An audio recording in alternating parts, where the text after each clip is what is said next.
Okay class, तो अब आ जाती है उसकी जो हमने अभी बात की थी कि हम जो है वो स्टार्टिंग ही उस ऐसा फंक्शनल ग्रुप जिसके पास जो है वो ट्वाइस टाइम रिएक्ट करने की पॉसिबिलिटी हो, तो हम उसका ऐसा लेते हैं मास्क, उसको इस तरह से मास्क कर देते हैं, मतलब उसको उस फॉर्म में लेते हैं जिस फॉर्म में उसकी रिएक्टिविटी जो है वो रिड्यूस हो जाती है, यानी वो वन टाइम ही रिएक्ट कर सकता है, सेकंड टाइम उसकी रिएक्टिविटी वाला जो ऑप्शन था वो वहाँ से एक्सक्लूड हो जाता है। तो उसके लिए हमारे पास ये एग्जांपल है किस तरह से हम उसको यहाँ पे अप्लाई करते हैं। Let's have a look.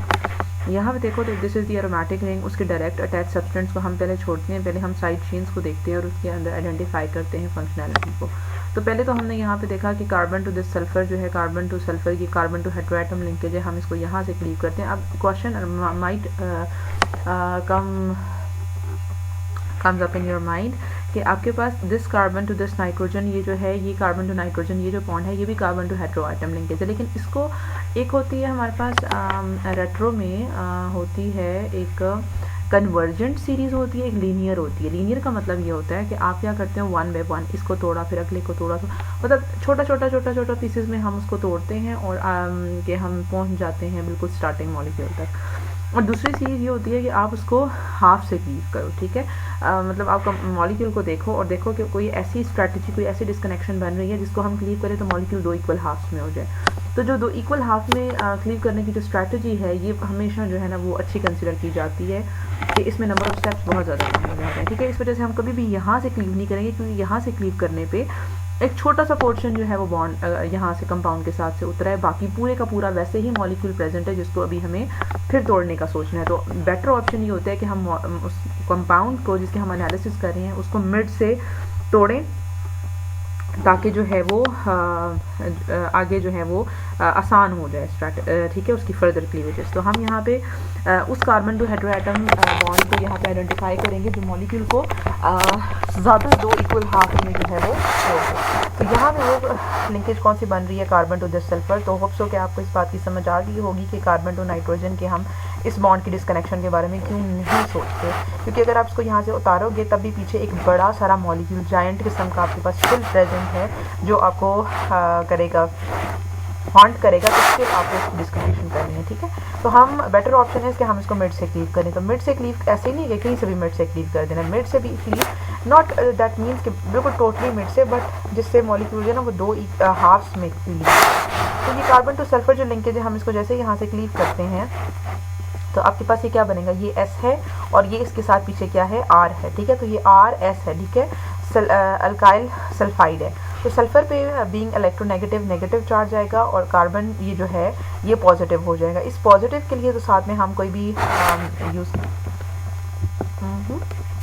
क्या हुआ, एक minute, let me tell you this thing. यहाँ पे एक्चुअली हुआ क्या है कि इसने उस तरफ के कार्बन को नहीं तोड़ा, इसने क्या किया है, जो हम वो वाली कर रहे हैं ना कीमोसेलेक्टिविटी लेके आ रहे हैं उसके लिए बात है, उसने कार्बन की बात की कि कार्बन है और सल्फर है, ठीक है। मैं उस तरफ से जा रही थी, आप इस तरफ से कंसिडर करें, कार्बन और सल्फर के बॉन्ड को क्लीव किया यहाँ पे। तो सल्फर के साथ ये सारा क्या है, R ग्रुप है, तो ये अल्काइल सल्फाइड है, R S पे नेगेटिव, S बीइंग इलेक्ट्रोनेगेटिव, इस पे नेगेटिव चार्ज आएगा तो इसके साथ हमने आके क्या लगा देना है, काउंटर आयन प्रोटॉन लगाना है। और यहाँ जो कार्बन था जिस पे पॉजिटिव चार्ज था उसके साथ हमने क्या लगा दिया, फ्लोरो, ठीक है।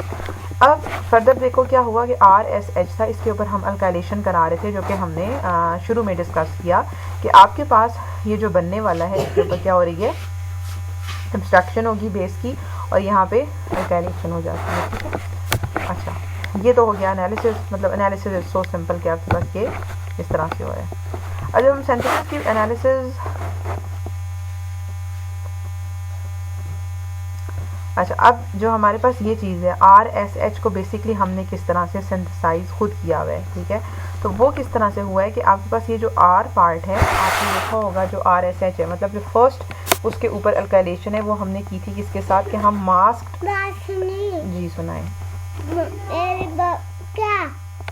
कि हम क्या करें, हम अल्काइल हाइड्रोजन सल्फाइड के बजाय हम क्या करें कि हम इसको मास्क कर दें, मतलब हम इसको थायोयूरिया में चेंज करें, ठीक है। तो बेसिकली ये चीज़ किस तरह से बनी है, H और S तो है, ठीक है। ये R इसके ऊपर किस तरह से सब्स्टिट्यूट हुआ है, ये थ्रू हुआ है थायोयूरिया के कॉन्सेप्ट से। तो वाया थायोयूरिया हम इस कार्बन सल्फर बॉन्ड को क्लीव करते हैं तो क्या हो जाता है, थायोयूरिया किस तरह से बनता है, कार्बोनिल से बनता, कार्बन टू दिस सल्फर, ये आया हमारे पास, ये जो आपके पास ये वाली चीज़ आई ये थायोयूरिया से आई है, ठीक है।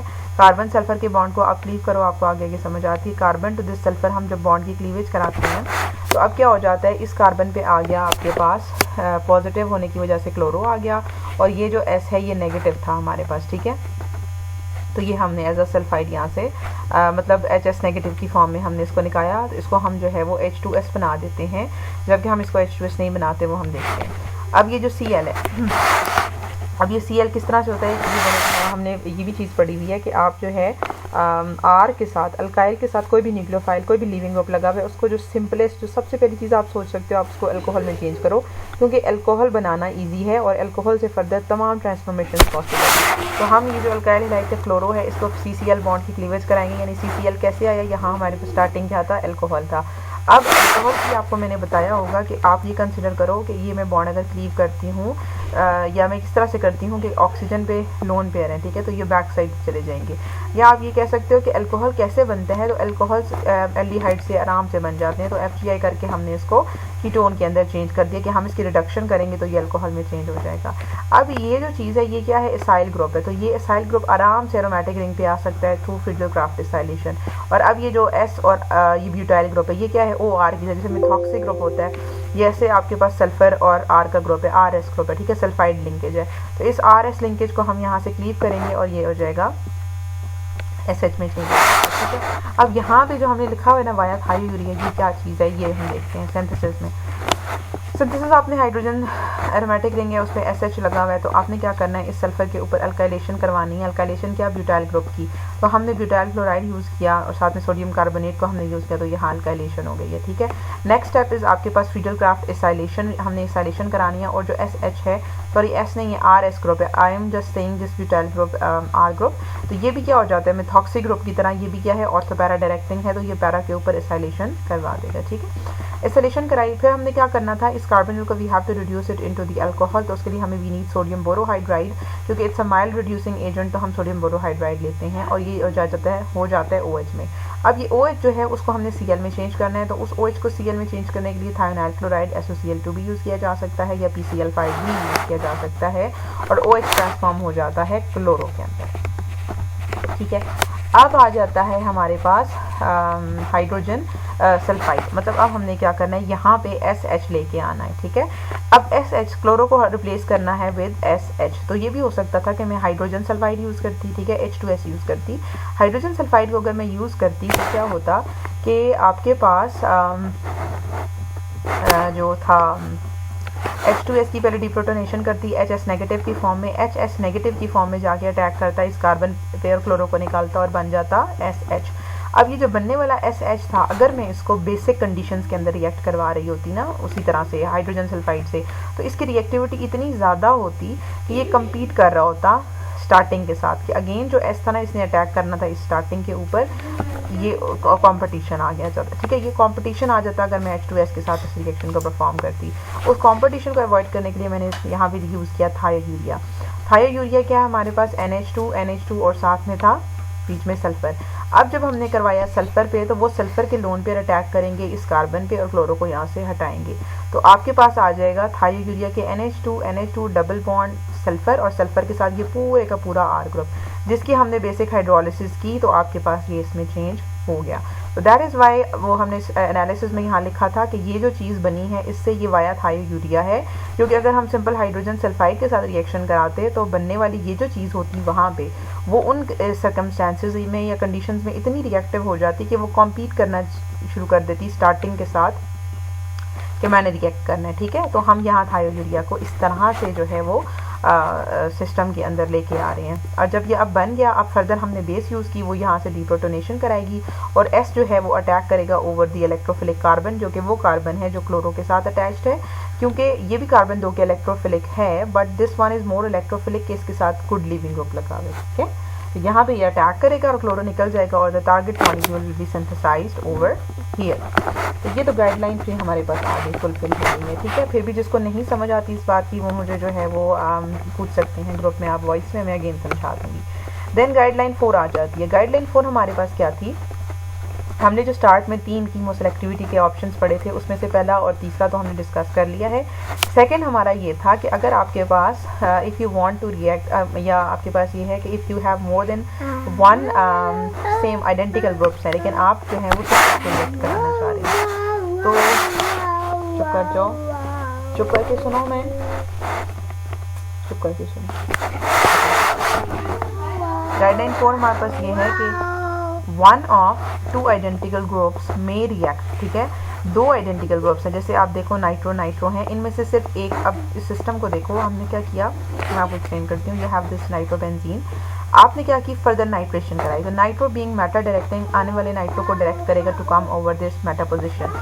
अब ये नाइट्रो आ गया, ठीक है। नाइट्रेशन हम बेसिकली क्यों करा रहे होते हैं, या तो we need a nitro group over benzene, या हम करवाते हैं जब भी हमें एमिनेशन करनी है, ठीक है। तो इफ़ यू कंसिडर आपको जो है वो नाइट्रो की प्रेजेंस पे मेटा पे अमीन ग्रुप लेके आना था, ठीक है। तो वो पॉसिबल यही हो सकता है कि डायरेक्ट एमिनेशन तो है नहीं, तो नाइट्रो के होते हुए आप मेटा पे नाइट्रेशन कराओ। तो अब यहाँ पे जो कीमोसेलेक्टिविटी आ जाती है वो ये है कि जब आप इसकी रिडक्शन कराओगे, एंड फॉर रिडक्शन हम सोडियम हाइड्रोजन सल्फाइड यूज़ कर रहे हैं। Sodium hydrogen sulphide as a reducing agent तभी वर्क करता है जब आप साथ मेथनॉल यूज़ करते हो, ठीक है। अब इसकी प्रेजेंस में जो रिडक्शन हो रही है वो ये है कि 2 आइडेंटिकल ग्रुप्स हैं लेकिन इन दोनों में से सिर्फ एक ही रिड्यूस हो रहा है टू द अमीनो ग्रुप। ये सिलेक्टिविटी कैसे आती है, तो ये गाइडलाइन 4 आ जाता है कि 1 of 2 आइडेंटिकल ग्रुप्स में रिएक्ट, इन दोनों में से सिर्फ एक रिएक्ट करेगा if the product is less reactive than the starting material. इसका मतलब ये है कि आपने जब रिडक्शन की तो ऑब्वियसली 1 by 1 रिडक्शन होगी ना, स्टेप वाइज, पहले एक रिड्यूस होगा फिर दूसरा होगा। लेकिन जैसे ही पहले की रिडक्शन हुई तो अब यहाँ पे अमीन आ गया। अब पहले की रिडक्शन के बाद जो नई चीज़ बनी है ये इतनी लेस रिएक्टिव है कि ये रिड्यूसिंग एजेंट को फेवर ही नहीं करेगी कि दूसरे नाइट्रो को आके रिड्यूस कर सके, ठीक है। कि अगर मॉलिक्यूल में 2 आइडेंटिकल ग्रुप्स हैं, आपने उनके ऊपर रिएक्शन कराना है, दोनों ग्रुप्स हैं, they both are with same rate prone to the reaction. तो फर्स्ट टाइम जो रिडक्शन होगी वो किसी एक ग्रुप की होगी, या इस नाइट्रो की होती है या इसकी किसी की भी हो जाती है। सपोज हमने किया हुआ है कि इस नाइट्रो को पहले इसकी रिडक्शन हुई है, ठीक है, बोथ आर आइडेंटिकल। आप कहोगे पहले ये नाइट्रो रिड्यूस हो गया NH2 में, लेकिन जैसे कि NH2 में रिड्यूस हुआ अब फर्दर सोडियम हाइड्रोजन सल्फाइड दूसरे नाइट्रो को रिड्यूस करता है, ऐसा पॉसिबल नहीं है क्योंकि ये चीज़ इतनी लेस रिएक्टिव हो गई है इस फर्स्ट रिडक्शन के बाद कि यहाँ फर्दर रिडक्शन पॉसिबल ही नहीं है। तो जब आपके पास 2 आइडेंटिकल फंक्शनैलिटीज़ हों और आपने सिर्फ एक को रिएक्ट कराना हो तो दूसरे को हम उसी वक्त बचा सकते हैं जब पहले के ऊपर रिएक्शन होने से बनने वाला प्रोडक्ट इतना लेस रिएक्टिव हो कि दूसरे आइडेंटिकल फंक्शनल ग्रुप की तरफ जो है वो जो है रिएजेंट जाने की ताकत ना रखते हैं। तो इस तरह हमें वही कर सकते हैं। अच्छा, पहले यहाँ देख लेते हैं कि ऐसा क्यों है। बेसिकली क्या होती है रिडक्शन, क्या होती है reduction is the gain of electron, ठीक है। बेसिकली क्या हो रहा है कि नाइट्रो ग्रुप जब रिड्यूस हो रहा है तो जो एरोमेटिक रिंग है यहाँ सोडियम हाइड्रोजन सल्फाइड के इलेक्ट्रॉन देने वाला है, इट्स इलेक्ट्रॉन डोनर, और ये जो चीज़ है ये सिस्टम इटसेल्फ रिड्यूस हो रहा है, ठीक है। इसकी रिडक्शन में ये क्या कर रहा है, इलेक्ट्रॉन्स को गेन कर रहा है, ठीक है। तो दोनों नाइट्रो ग्रुप्स क्या हैं, दे आर इलेक्ट्रॉन विदड्रॉइंग। जब ये इलेक्ट्रॉन विदड्रॉ कर रही हैं तो रिंग इटसेल्फ इलेक्ट्रॉन डेफिशिएंट हो रही है, तो gain of electron is very much easy over this ring और फिर रिडक्शन हो जाती है। लेकिन जैसे ही अब फर्स्ट रिडक्शन के बाद नाइट्रो जिस चीज़ में रिड्यूस हुआ है that is amine, and this amine is electron donor. ये अपने लोन पे रिंग को दे रहे हैं, जब ये रिंग को इलेक्ट्रॉन रिच बना रहा है तो फर्दर नाइट्रो की रिडक्शन के लिए जो इलेक्ट्रॉन्स चाहिए थी, गेन ऑफ इलेक्ट्रॉन था, वो पॉसिबल नहीं होता इस रिड्यूसिंग एजेंट से क्योंकि रिंग इलेक्ट्रॉन रिच हुई है, एनरिच्ड है। दैट इज़ वाई अब ये लेस रिएक्टिव है टुवर्ड रिडक्शन और दूसरा नाइट्रो जो है वो रिड्यूस नहीं होता, ठीक है। अच्छा, ये हमारे पास एनालिसिस आ जाती है जिसमें हम देखते हैं इस चीज़ को। अच्छा, एनालिसिस मतलब एग्जाम्पल है ना कि किस तरह की चीज़ें अप्लाई कहाँ कैसे होती हैं, ये हम देखते हैं। बेसिकली ये हमारे पास क्या है, दिस इज़, अगर मैं इसको, ये डाईएजो कंपाउंड है ना, ये क्या है, N2 है, डाईएजो कपलिंग हुई है यहाँ पे। तो अगर मैं इसको यहाँ से उतारती हूँ तो ये उतारूंगी किस तरह से कि आपके पास जब ये कार्बन टू नाइट्रोजन बॉन्ड का यहाँ से क्लीवेज होगा तो आपके पास ये जो रिंग है ये एज अ न्यूक्लियोफाइल बिहेव करेगी और जो N है इस पर पॉजिटिव चार्ज आ रहा है, ठीक है, क्योंकि डायजोटाइजेशन के लिए क्या होना चाहिए, रिंग के ऊपर N2 पॉजिटिव होना चाहिए, ठीक है। तो ये तो हमें पता है कि डायज़ो जब ये CN बॉन्ड की हम लोग क्लीवेज कराएंगे तो ये तो N2 पॉजिटिव में चेंज हो जाएगा। तो N के ऊपर जब पॉजिटिव है दैट शोज़ कि ये एज इलेक्ट्रोफाइल किया था, जो दूसरी एंटिटी थी वो एज अ नेगेटिव थी। तो इस कार्बन पे नेगेटिव चार्ज आया था, जिसको बैलेंस करने के लिए हमने साथ में प्रोटॉन लगा दिया, हाइड्रोजन लगा दिया। ये हमारे पास क्या है, अगर मैं इस SO3H को ओमिट करूँ यहाँ पे, दिस इज SO3H, ये क्या है, बीटा नेफ्थोल है। ठीक है, ये जो बीटा नेफ्थोल है OH ग्रुप क्या होता है, इट्स ऑर्थो पैरा डायरेक्टिंग। तो OH के ऊपर या बीटा नेफ्थोल की फॉर्म है, यानी आप क्या करो कि इस SO3 को निकालो तो ये क्या है, नेफ्थलीन है। नेफ्थलीन के ऊपर जब इस पोजीशन पे OH होता है तो इसको बीटा नेफ्थोल करते हैं। और बीटा नेफ्थोल का जो OH है ये भी डायरेक्टिंग ग्रुप है, लेकिन ये हमेशा सल्फोनेशन इसी पोजीशन पे जो है वो डायरेक्ट करवाता है। तो हमने की यहाँ से सल्फोनेशन वाले बॉन्ड की क्लीवेज, कार्बन है इसकी क्लीवेज करवाई और आपके पास बीटा नेफ्थोल बन गया। ठीक है, और इधर बन गया था ये जो हमने डायज़ो कपलिंग को हमने जो हुई हुई है इसको जो हमने क्लीव करवाया तो ये N2 में चेंज हो गया। अब N2 किस तरह से लेके आया जाता है एरोमेटिक रिंग पे, यू मस्ट बी अवेयर कि N2 पॉजिटिव बनाने के लिए जो हमें स्टार्टिंग में मॉलिक्यूल चाहिए वो NH2 चाहिए। तो यहाँ पे क्या होता है, इसको हम FDI करके NH2 में चेंज कर देते हैं। ठीक है, तो एक तरफ तो हमारे पास बीटा नेफ्थोल है, दूसरी तरफ हमारे पास क्या है, मेटा नाइट्रो एनिलीन है। ठीक है, अब आप आगे देखो कि यहाँ बीटा नेफ्थोल स्टार्टिंग मॉलिक्यूल है। अब ये जो चीज़ है ये कैसे बनी, ये तो स्टार्टिंग नहीं है। अब ये कैसे बनी, तो यहाँ पे हमारी वो गाइडलाइन आ जाती है। अब नाइट्रो जो है, अब NH2 जो है ये ऑर्थो पैरा डायरेक्टिंग है। इट मीन्स कि अगर हम स्टार्टिंग एनिलीन को लेते हैं तो एनिलीन पे नाइट्रेशन नहीं हो सकती क्योंकि ये मेटा पोजीशन पे लगी हुई है। सो इसका मतलब है कि नाइट्रो के होते हुए एमिनेशन हो रही है। तो अगर हम नाइट्रोबेंजीन को लेते हैं तो तब भी हम डायरेक्ट एमिनेशन नहीं करा सकते। इट मीन हमें पहले FGI करके इसको नाइट्रो में चेंज करना है and then carbon nitrogen bond की क्लीवेज करके इसको नाइट्रोबेंजीन में चेंज करना है।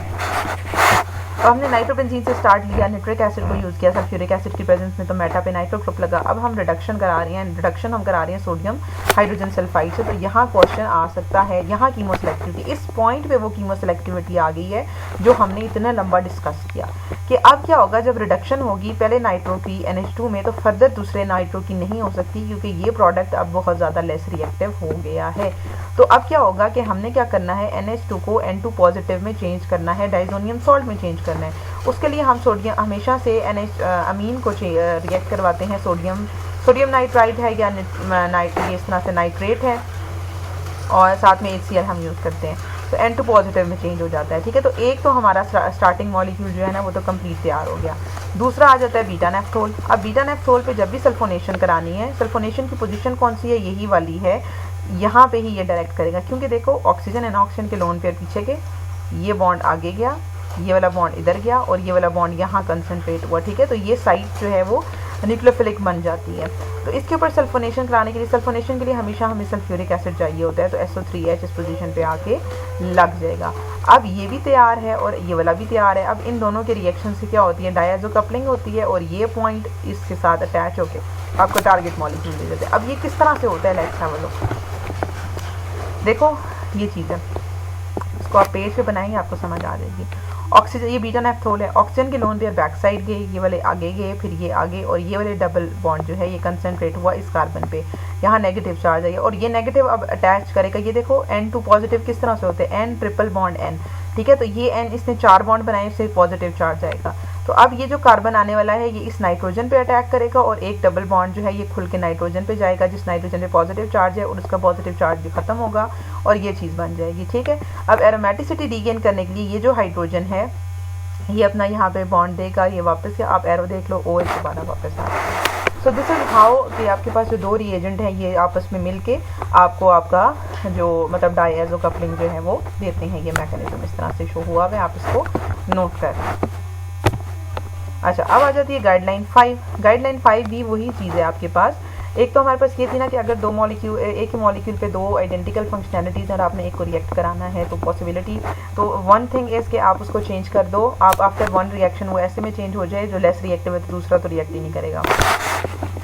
फिर ये हो सकता है कि आपके पास अब जैसे one of two identical functional groups में react with one equivalent of reagent, यानी आपके पास कंपाउंड के अंदर दो आइडेंटिकल फंक्शनल ग्रुप्स हैं लेकिन उनमें से सिर्फ एक ही रिएक्ट करे, तो उसके लिए क्या होना चाहिए, एक तो दोनों ग्रुप्स को आइडेंटिकल होना चाहिए। आइडेंटिकल होने का मतलब है कि अगर ये जो OH ग्रुप है अल्कोहल है, ये प्राइमरी अल्कोहल है, तो दूसरा भी प्राइमरी है, इनका एनवायरनमेंट टोटली सेम है, और दूसरा ये दोनों से एक दूसरे से काफ़ी खास डिस्टेंस पे है। ठीक है, हमने सोडियम यूज़ की और ज़ाइलीन यूज़ की, तो अब यहाँ पे क्या करेगा, अच्छा ये जो है आपके पास सोडियम के पास इलेक्ट्रॉन डोनर है, ठीक है, पॉजिटिव 1 में चेंज हो जाएगा। ठीक है, अपना जो एक इलेक्ट्रॉन है वैलेंस इलेक्ट्रॉन ये ऑक्सीजन को देगा और O पे आ जाएगा नेगेटिव चार्ज, और ये जो O नेगेटिव है ये एथिल ब्रोमाइड के साथ जो है वो रिएक्ट करेगा और आपके पास ये चीज़ बन जाएगी। बेसिकली जो हम यूज़ करें ना रिएजेंट, उसके आप मोल्स को बहुत ज़्यादा लाइक इसके अंदर जो है ना वो अगर आप इसका 1 इक्विवेलेंट ले रहे हो तो ऐड करने के आप हाफ इक्विवेलेंट लो कि उसकी एक ही साइड पे रिएक्शन पॉसिबल हो। ठीक है, दूसरी साइड पे जाने के लिए उसकी अमाउंट ही ना बचे हमारे पास, तो एक तो ये स्ट्रैटेजी हम यूज़ कर सकते हैं। ठीक है, लेकिन उसके लिए क्या होना चाहिए, दोनों OH को सेम होना चाहिए, तो हम ये सिस्टम जो है वो करते हैं। या मैं ये कहूँ कि मैंने सिर्फ एक ही सोडियम लिया है या इतना ही सोडियम लिया है जो सिर्फ एक ही ऑक्सीजन को जो है ना वो इलेक्ट्रॉन दे सकता है, तो जब ये सोडियम इसके इतने ही सोडियम है कि वो सिर्फ एक ही साइड पे OH को इलेक्ट्रॉन दे रहे, दूसरी तरफ वो पहुंच ही नहीं पाया कि वहाँ इलेक्ट्रॉन दे, तो दूसरा OH जो है वो फर्दर एथिल ब्रोमाइड के साथ रिएक्ट ही नहीं करता। ठीक है, उसके पास वो नेगेटिव ही नहीं बन सकता, तो ये आपके पास मैकेनिज्म है, इस तरह से रिएक्शन हो जाता है। अच्छा, उसके बाद ये है ना कि हमने कहा कि दोनों को आइडेंटिकल होना चाहिए एंड दोनों को मस्ट बी सेपरेट होना चाहिए, they both are separated from one another. लेकिन यहाँ पे देखो ये जो है आपके पास this is secondary alcohol, this is secondary alcohol, लेकिन इसके दरमियान में तो 3 कार्बन है, लेकिन ये जो कार्बन है 2OH है, इसके इस साइड पे एथिल चेन लगी हुई है और इसके इस साइड पे मैथिल, इट मीन ये दोनों OH आइडेंटिकल नहीं है। जब ये आइडेंटिकल नहीं है तो वही जो हमने बेस यूज़ की और फिर हम अल्कलेशन करा रहे हैं, ये वाली अटैम्प्ट्स यहाँ करनी है फजूल, क्योंकि इन दोनों की रिएक्टिविटी टोटली खुद ही डिफर हो जाती है एक दूसरे से। ठीक है, अब यहाँ देखो तो ये भी वैसे कैटेकोल है, लेकिन इस OH के एडजेसेंट पे सेकंड पोजीशन पे मेथल आ गया, तो स्टिल ये दोनों आइडेंटिकल नहीं है। तो इस वजह से यहाँ भी वो अटैम्प्ट्स जो हम अप्लाई कर रहे होते हैं कि इन दोनों में से एक रिएक्ट करे, वो यहाँ नहीं किया जाता, क्योंकि ये दोनों अब बिल्कुल आइडेंटिकल रहते ही नहीं है। They are nearly, they seem to us identical but they are not identical. और लास्ट आ जाती है गाइडलाइन 7। गाइडलाइन 7 में ये है कि अगर आपके पास जो है the more reliable method is, आपके पास जो पिछला that is not that much reliable. ठीक है, सिर्फ एक है कि अगर पॉसिबिलिटी हो इस तरह से करने की तो हो सकता है, अदरवाइज वो इतना रिलायबल मेथड नहीं है पीछे वाला। ठीक है, लेकिन फिर द मोस्ट रिलायबल इज़ कि आपके पास जब एक ही कंपाउंड के अंदर दो फंक्शनैलिटीज़ हैं, दो बोथ आर आइडेंटिकल, दोनों के ऊपर रिएक्शन पॉसिबल है, तो द बेटर थिंग इज़ कि आप इन दोनों के आप देखो कि क्या ये कंपाउंड किसी ऐसी चीज़ में चेंज हो सकता है, किसी ऐसे डेरिवेटिव में चेंज हो सकता है जो डेरिवेटिव फर्दर सिर्फ एक ही जगह पे रिएक्शन दे। ठीक है, अब जैसे देखो कार्बोक्सिलिक था, कार्बोक्सिलिक, यहाँ हमने डिहाइड्रेशन कराई तो OH और यहाँ से H वाटर निकला, तो ये एनहाइड्राइड में चेंज हो गया। इट मीन हमने 2 कार्बोक्सिलिक एसिड थे, this is succinic acid, 4 carbon वाला जो डाई कार्बोक्सिलिक एसिड होता है इसको सक्सेनिक एसिड कहते हैं, इसको हमने इसके एनहाइड्राइड में चेंज कर दिया है। ठीक है, अब एनहाइड्राइड में जब हमने चेंज किया तो वो जो 2 टाइम इसकी रिएक्शन की पॉसिबिलिटी थी ना वो यहाँ पे खत्म हो गई, अब एक ही तरफ रिएक्शन होगा। हमने मेथनॉल यूज़ किया, अब मेथनॉल या तो इस कार्बोनिल पे अटैक करेगा या इस पे, because both are identical symmetrical है। मिथॉक्सी जो है ना वो एज अ न्यूक्लियोफाइल अटैक करेगा on one of the carbon, और दूसरे ये जो कार्बन ऑक्सीजन बॉन्ड है इसको क्लीव करेगा, ये O नेगेटिव पे जाएगा और ये बन जाएगा OH। तो अब देखो हमने क्या करना था, हमने करना था बेसिकली इस कार्बोक्सिलिक को हमने एस्टर में चेंज करना था। तो अगर हम पहले मेथनॉल यूज़ करते तो मेथनॉल इधर भी रिएक्ट करता, इधर भी रिएक्ट करता, बिकॉज दोनों सेम थे। तो हमने इस चीज़ को अवॉइड करने के लिए इसको ऐसे इस डेरिवेटिव में चेंज किया, तो डेरिवेटिव वंस ही अटैक करेगा, रिएक्ट करेगा और आपके पास ये चीज़ मिल गई है। ठीक है, और अब दूसरे OH को हम आराम से SOCl2 के साथ ट्रीट कराते हुए इस तरह चेंज करेंगे। तो बेसिकली जो ये वाली चीज़ है कि अगर आपके पास सेम मॉलिक्यूल में आइडेंटिकल फंक्शनैलिटीज़ हैं और उनमें से आपने सिर्फ एक को रिएक्ट कराना है, दूसरे को नहीं कराना, तो उसके लिए 3 आगे जो थे ना वो तरीके थे, या तो आप उसको किसी ऐसे डेरिवेटिव में चेंज करो जो कि वंस टाइम रिएक्ट कर सके, या ये है कि वो जो पीछे वाला था that is not much reliable, और जो पहला था वो ये था कि आप आफ्टर वहाँ हम कोई चेंज नहीं कर रहे, वहाँ ये हो रहा है कि वन टाइम रिएक्शन के बाद जो बनने वाली चीज़ है वो इतनी लेस रिएक्टिव है कि दूसरा जो आइडेंटिकल फंक्शनल ग्रुप था उसके पास रिएक्ट करने के चांस नहीं है। ठीक है, तो this is all about the chemo selectivity. यहाँ पे कीमो सेलेक्टिविटी वाला चैप्टर ख़त्म हो गया है। दो कि ये आई थिंक ज़्यादा लग रहा है, बट ये है कि जुमे की क्लास, जुमेरात मतलब इस वीक की ये तीनों क्लासेज उसमें मर्ज हैं। कल वाली भी जो मैंने रात को लेक्चर भेजा, अभी मैंने 2 भेजे हैं, उसमें एक आज की क्लास का लेक्चर है और एक थर्सडे वाली क्लास का। तो आपका जो है ना इस वीक के तीनों लेक्चर्स हो गए हैं। ये वाला चैप्टर है, इस चैप्टर को डीपली पढ़ें, कहीं कोई प्रॉब्लम है तो मुझसे